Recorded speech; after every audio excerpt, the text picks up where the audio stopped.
Welcome to Neurodiversipedia, where we explain all those big, complicated words pertaining to neurodiversity in ways that everybody can understand.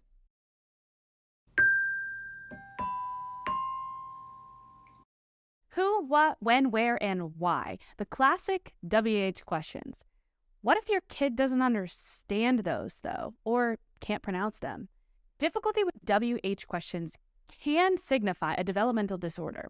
It doesn't mean that your child has one, but it can signify it. How can you improve your child's use of WH questions? Well, you can practice using who, what, when in everyday life. A lot of therapists will do this in the classroom or in the clinic. They'll model how questions should be asked, and they'll help kids understand how to answer a WH question. But it's not just understanding WH questions that can oftentimes cause difficulty for kids. It's also saying them. So you'll notice in a speech therapy setting, there will be practices, like language practices, that kids will use both in the home and in the clinic and in the school to help them pronounce WH words, who, what, where. There are apps like Word Lab that help kids pronounce the words by modeling the shape of the mouth and having them practice back and forth with the video.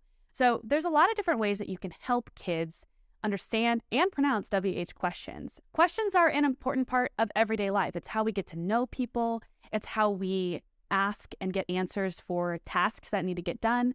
So practice these WH questions with your kid if they're having a hard time with it. Did that help you understand the term? If yes, give us a thumbs up or subscribe below.